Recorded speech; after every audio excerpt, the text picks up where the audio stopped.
Thank you for staying with us. Now to our very first story. Fire has scattered parts of the Kwapong Nursing and Midwifery Training College in the Enyonam South District of the Ahafo Region.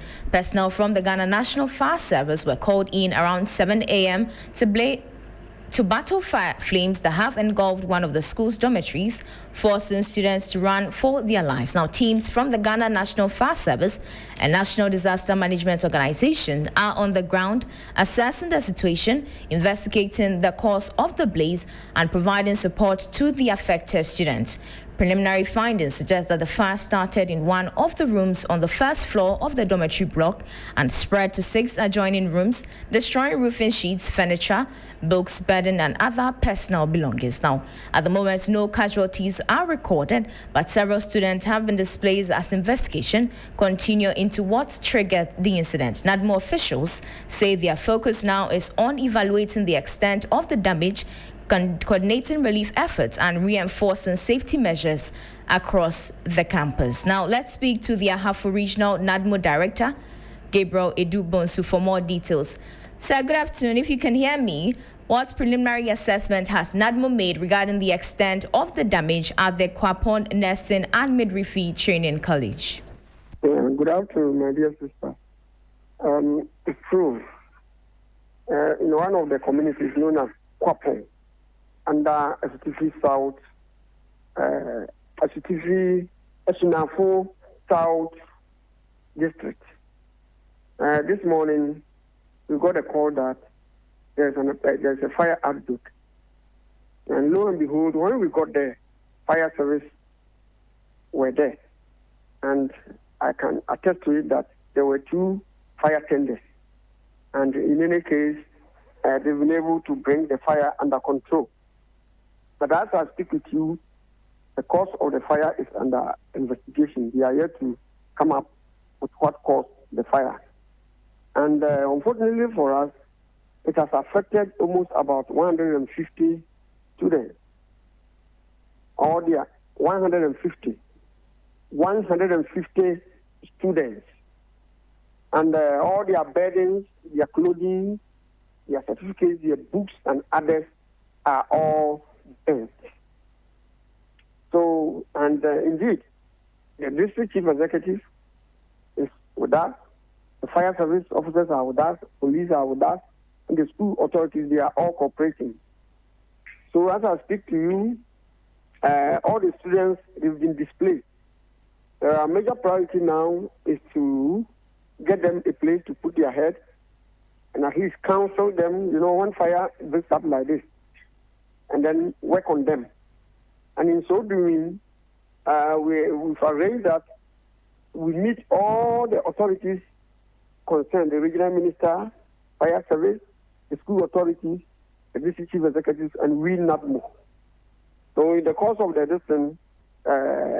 day, we know very well that fire service and others, they will come up with their thorough investigations, of which we may know whatever caused the fire. And then again, NADMO, we are in the process of, they will need mattress, student beds, and many other things. So on the second time that, and indeed, the chief of the town too is with us. But when you look at the mood of the students now, those who have been impacted, in fact, it's not anything to write home about. I'm very sad, and they have even requested that they be allowed to get to their hometowns. And then we are about to meet the principals, and then we deliberate on this and counsel them, and then know the way forward. But with NADMO, we want to coordinate all the reports, and then we'll make it known to our Director General in Accra. Mr. Gabriel, thank you so much. We will connect with you in our subsequent bulletin, but that was the Ahafo Regional NADMO Director, Gabriel Edu-Bonsu. Now we'll take you to the Ashanti Region a day after fire ripped through the popular China City Mall at Santasi, a major commercial hub in Kumasi. The scene is one of devastation and despair. The fire, which reportedly started around 3 p.m. on Thursday, engulfed the entire building, making it impossible for shop owners to salvage anything. My colleague Ibrahim Abubakar returned to the scene this afternoon and has filed this report.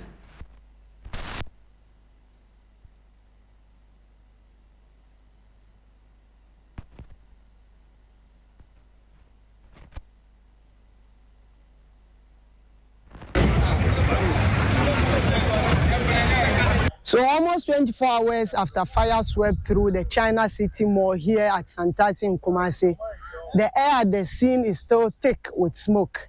The building's exterior and interior are heavily blackened, with portion of the structure coming down, revealing the intensity of the blaze. A combined team of personnel from the Ghana National Fire Service and the police service has cordoned off the area to allow for preliminary investigation and prevent any potential structural collapse. Demolition on portion of the building has begun as per recommendation by the Ghana National Fire Service, but part of the building, according to officials, will remain untouched until after the investigations. As you can see, the structure, we ask that that frontage should not be brought down until the investigation is completed. So this morning we are here to continue the investigation. We will be talking to individuals who are workers, as occupants of the structure, combined with our own observation of the structure to come out with a conclusive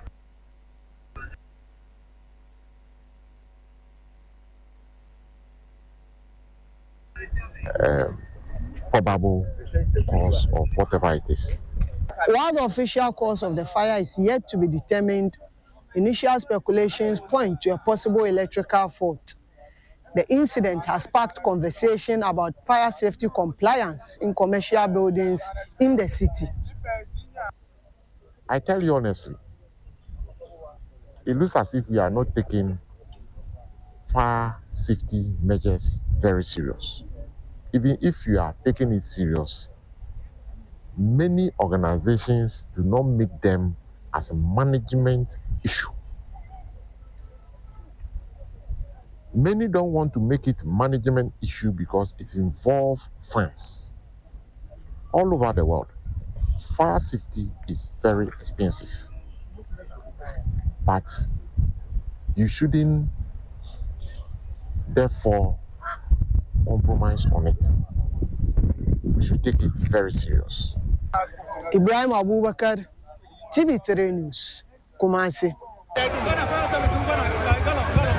And that was my colleague Ibrahim Abubakar bringing us update a day after fire ripped through the popular China City Mall at Santasi. Now we'll take you to the Western Region, where heavy security presence at the Nsuem police station in Nsuem municipality after a violent clash between residents and police over the detention of a suspected kidnapper on Wednesday. We will connect with our Western Regional correspondent, but first let's take a listen to this report. There is heavy police presence here at the Nsuem police station in the Nsuem municipality following an attack by the community on the police station. You will recall that on Wednesday, a gentleman, 25-year-old Sule Moses, was arrested whilst allegedly trying to kidnap some 2 children.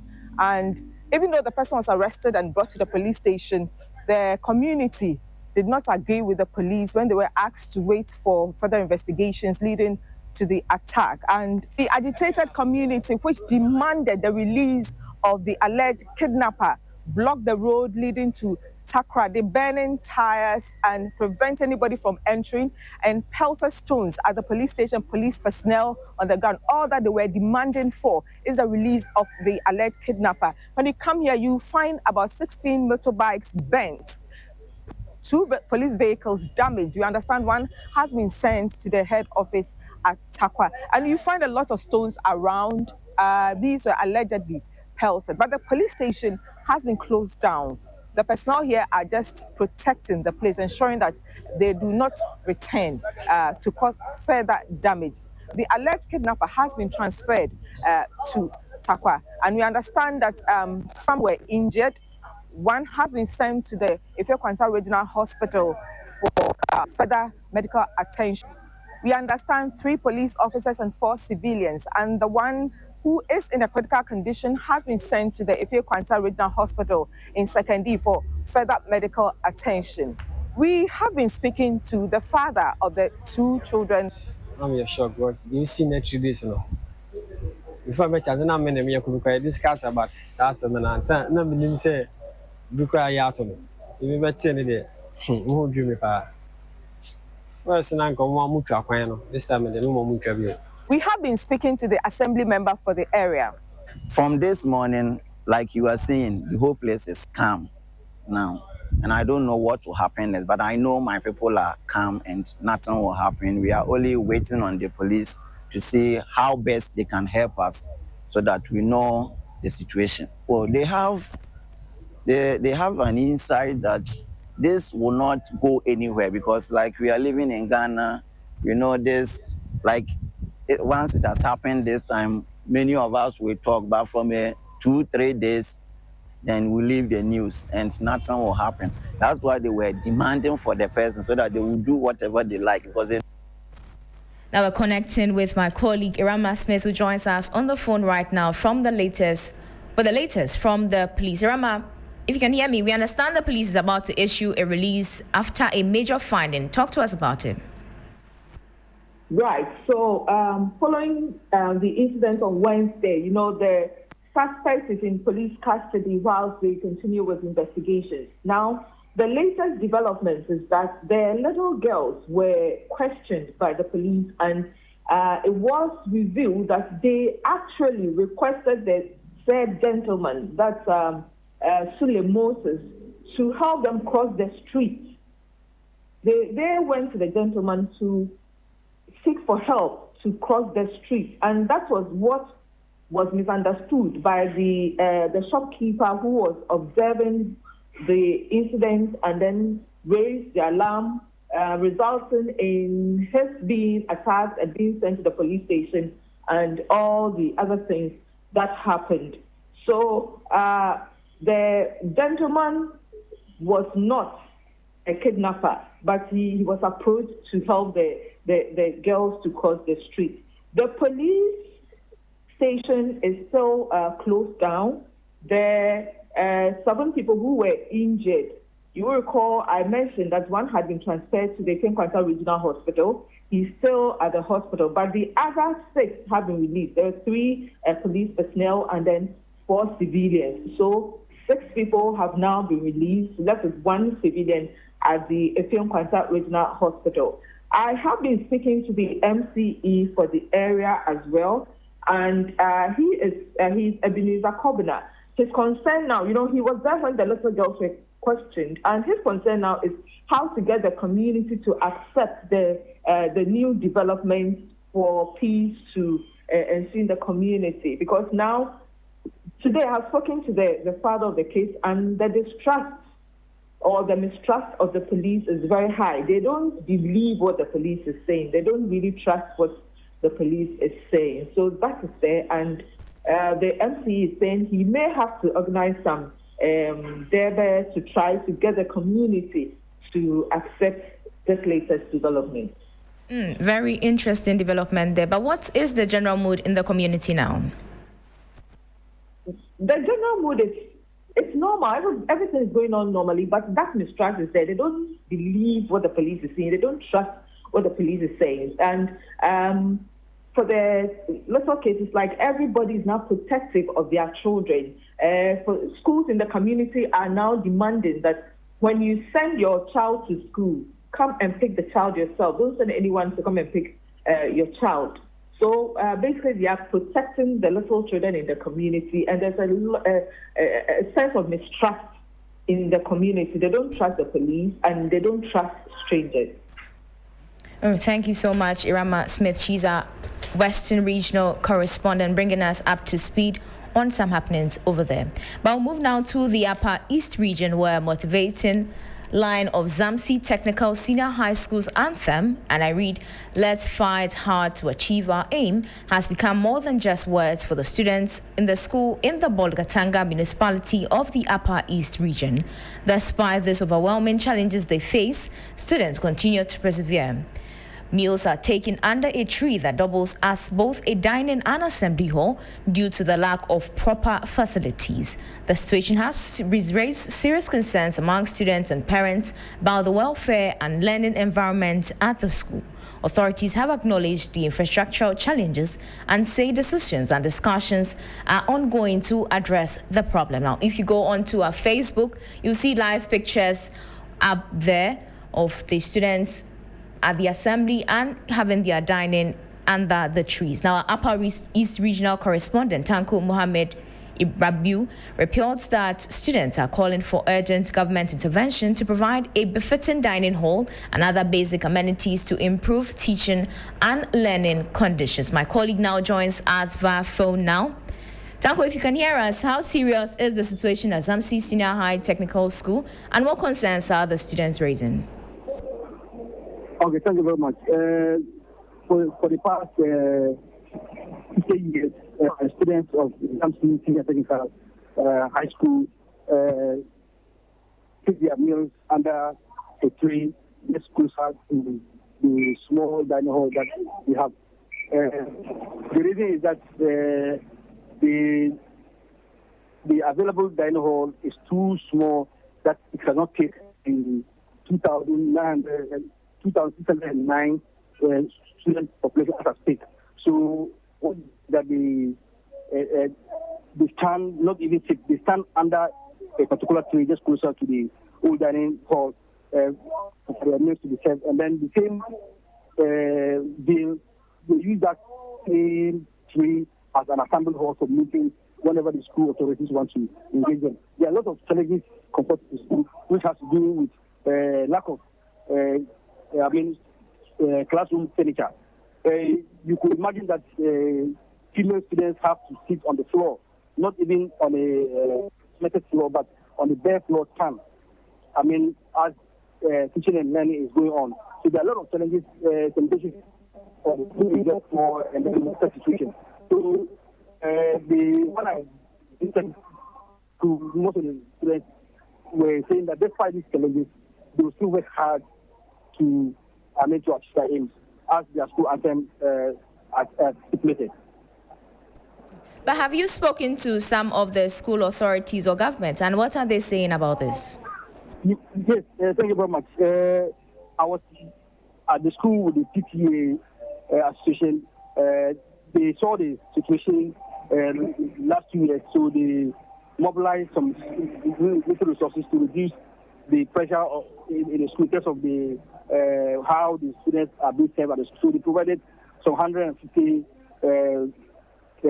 dining tables and then benches for the school. In fact, the PTA chairman is very worried that at school which has gained more popularity in the region and in the country, such situation is happening is very appalling. So he's therefore appealing to the school authorities. But the MC also, I spoke with him earlier before this interview. He said that government has, the assembly and then the RCC have taken notice of the situation. Even last month, the Minister of Education, Haruna Education, and the regional minister visited the school together with the assembly to see, the level of challenges in the school. So more government will come soon in terms of infrastructure.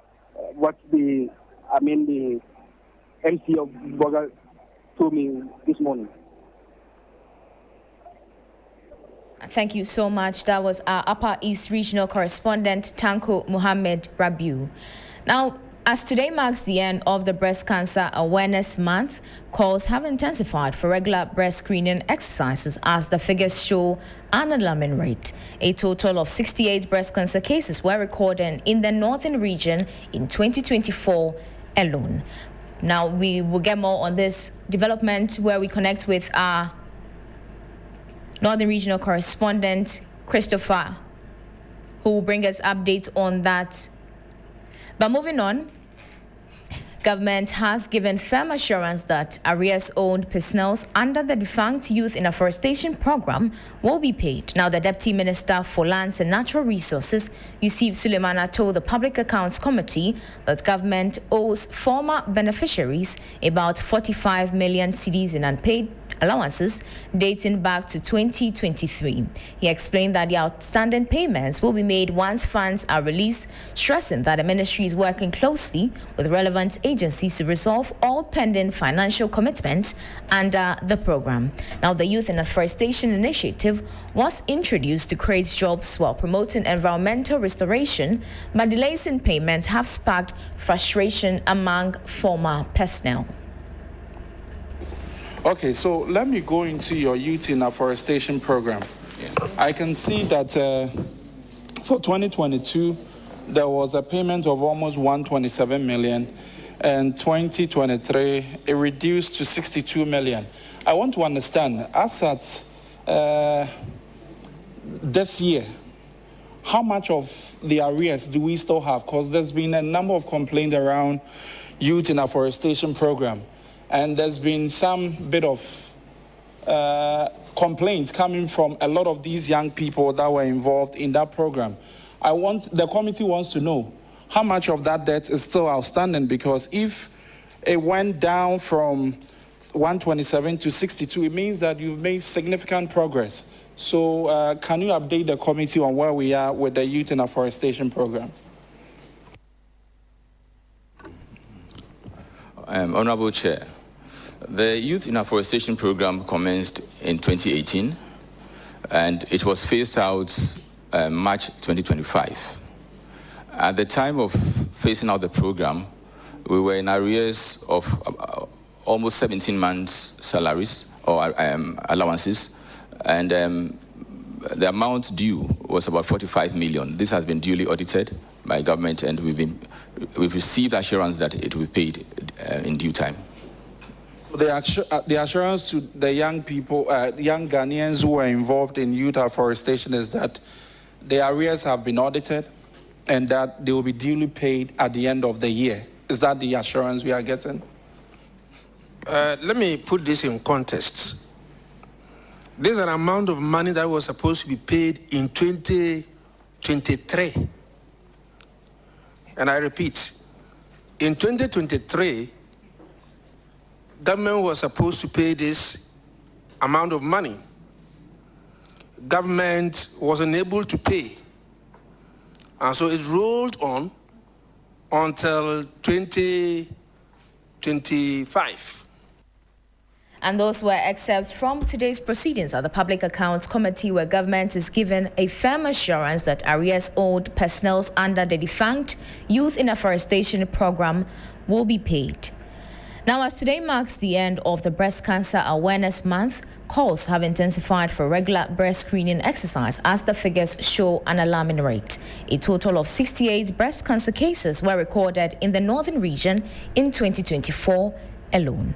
Now, let's get more on this development with my colleague Christopher Amaku, who joins us via the phone. Christopher, if you can hear me, how serious is this prevalence of breast cancer in the Northern Region? Yes, Enyonam, I must say that it's a very serious issue here in the Northern Region, because in 2024 alone, about 68 cases were recorded. As we speak, through the screening this month alone, some 200 cases have been identified, and the Tamale Teaching Hospital has organized for them to come for further assessment. And so that is how serious it is. And for the health professionals and other stakeholders in the health sector, this is something that needs urgent attention, because people do not even take issues of breast cancer awareness serious. And so it's about time that they rethink it, such that it's not only done in the month of October, but on regular daily basis, people should go to the health facilities to get themselves screened. Let's take a listen to what some of them have been saying. Northern Region, 68 cases were reported in 2024, 65 in Tamale, 2 in Kwandai, and 1 in Kushegu. The screening services have detected about 200 abnormalities, lungs, which have been referred on for further investigations. Death rate in our part of the country is very high, as they have presented. Let us change the story. Let's turn the story around. They diagnose breast cancer at the breast clinic, mostly in stage 3. That is what they presented, and that is always it. Usually they come when the breast is already ulcerated, and by this time it's already advanced. It means it has gone to... Chris, if you can hear us, how are stakeholders working to intensify education in the northern region? Yeah, so what they called for is collaboration with GES and other stakeholders, because they want to start it from the basic level where they are catching the young girls and boys at that early stage. They are also calling for more resources to be given for them to be able to reach every corner of the region, because usually it is those in the rural areas who do not have facilities where they can easily go for some of these screenings are those affected. And so every corner must be covered by the health professionals and other stakeholders in the health sector. Christopher, thank you so much. And that was Christopher Amwako, our Northern Regional Correspondent, bringing us updates on the prevalence of breast cancer as we end the Breast Cancer Awareness Month. Now, tricycles, popularly known as pragia or keke, have become a lifeline for many commuters in Ghana, especially in areas where public transport options are limited. But behind the convenience lies a growing debate about safety, regulation, and road use. Asida Boche explores the realities faced by tricycle riders navigating Ghana's busy streets. Like every other day, commuters are rushing to beat the early morning gridlock. Here at the Abokobi Lorry Station, tricycles, popularly known as pragias, are in high demand, as many commuters prefer them for their speed and affordability. Unlike regular vehicles, tricycles offer a quicker and cheaper alternative for most commuters, making them the preferred choice for short-distance travel. But as demand grows, so do the dangers associated with their operations. From reckless riding and lack of proper licenses to underage riders, the risks continue to rise. Meet CJ, a 28-year-old senior high school graduate. He has been in the tricycle business for the past 10 years. According to him, he makes between 200 and 300 cedis in profit daily. However, he says the business is not without challenges, citing frequent attacks by armed robbers and the poor state of roads as major concerns. We face a lot. Yeah, bad people are around. They will monitor you. They will take your bike from you. They can even stab you. Last year, we encountered 3 deaths from this same thing. They will just kill you and take your motor and they will just dash off. Other riders shared similar sentiments. The moment we buy the motor, we have the helmet, but most of them keep it in the house. They don't use it. And the police are, chasing us because, and using the helmets is our beneficial, because sometimes you get the accident, maybe you will have a head cut. So maybe we are using the helmet to prevent you to get such injury. The road is not good for us there. If we have something to do with the road here, it will be fine. Beyond the safety issues, there are also legal concerns about the commercial use of tricycles, which, by law, remains prohibited. The executive director of the National Road Safety Authority says tricycles, just like Okadas, are currently banned from engaging in commercial transport activities. And that was a report by my colleague Asida Boche. That's the first half of this afternoon's bulletin. For more news, please check our website at 3news.com. Michael Obodu comes your way with business.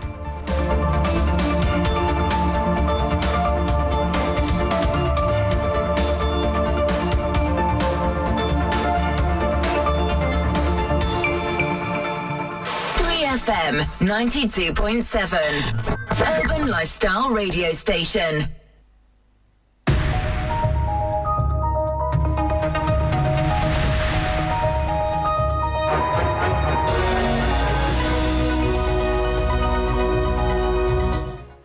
Hello there, good afternoon. Welcome to Business Daily on 3FM 92.7. Coming up, aggrieved NDK Finance customers cry foul over locked up funds years after financial sector cleanup and call on a Bank of Ghana Finance Ministry to intervene.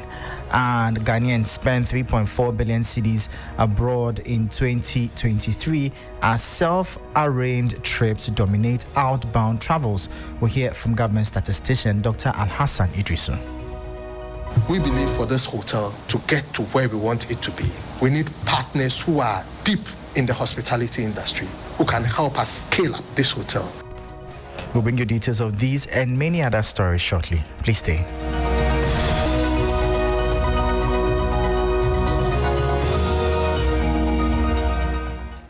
Thank you so much for your time. Straight into our top story. Some aggrieved customers of NDK Finance are demanding the release of their locked-up funds several years after the government's financial sector cleanup exercise. The affected investors say despite repeated assurances from the company, they are yet to receive their full deposits, leaving many in financial distress. My colleague Bismarck Owusa has more in the following report. It's been several years since Ghana's financial sector cleanup. Yet some customers of NDK Finance say their investments remain locked up. The aggrieved investors tell 3 Business that despite assurances from the company, they have not received the full amounts owed them. One customer, Mr. Buabasa, lamented that although part of his investment has been refunded, a significant portion remains unpaid, leaving him stranded and financially burdened. Another customer, who preferred to remain anonymous, said the delay has made it difficult to cater for her children's education and basic needs. The affected customers accuse NDK Finance of poor communication and inaction, despite several attempts to seek updates. When contacted, authorities at NDK Finance attributed the delay to unresolved issues with the Bank of Ghana following the sector cleanup. The investors are now calling on the Central Bank and the Ministry of Finance to intervene and ensure the release of their funds. That was a 3 Business News Desk report. Now, government statistician Dr. Al-Hassan Idrisu says Ghanaians and non-Ghanaians who traveled outside of the country in 2023 spent an estimated 3.4 billion cedis on outbound trips. He explained that the latest domestic and outbound tourism survey by the Ghana Statistical Service shows more than 90% of these travels were self-arranged, underscoring the growing preference for independent travel over package tours. Speaking, visits to friends and relatives was the topmost reason for overnight visits in 2023, recording the largest share in each quarter at 40.6%. This was followed by sporting activities, business and professional travels, and funerals in that order.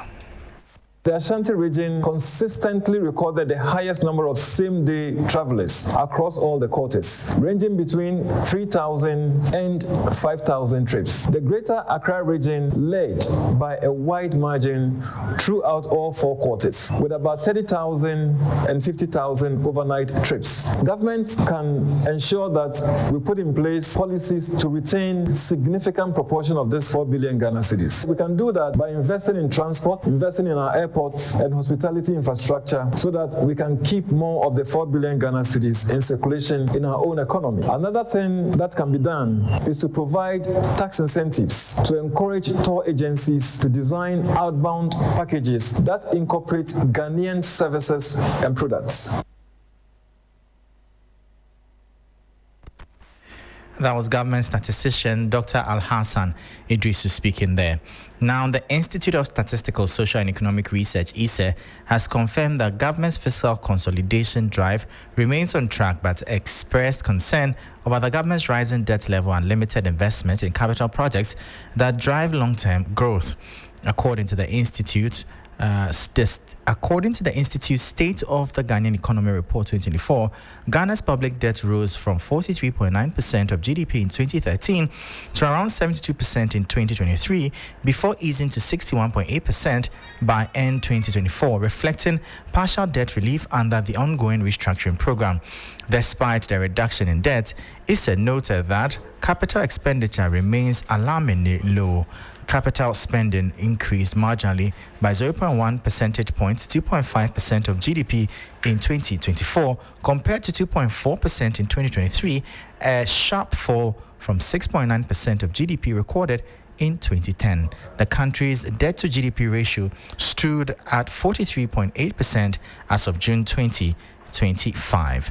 Now, away from that, the Social Security and National Insurance Trust says in a bid to expand returns for beneficiaries, it is working to establish another power plant. SNIT has invested in Ghana's energy sector, including power plants, as part of its diversified portfolio aimed at long-term returns and national development. Speaking during a media engagement, Director General of SNIT, Kwesi Afrɛ-Baini, stated that the investment so far in the energy sector has been promising.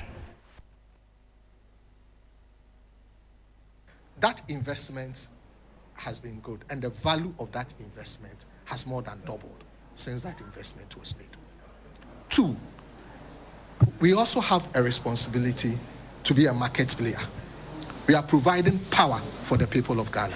We are providing employment for people who do not have jobs. By bringing in that new 110 megawatts power plant, new engineers have been hired, new accountants have been hired, new admin staff have been hired. The more we improve on the investments we have and expand, not only are we collecting contributions for the Ghanaian worker, but we are also providing employment opportunities. But crucially, all these investments are defined by prudent investment returns that we want to see. The new plant in Kumasi is costing us roughly about $140 million.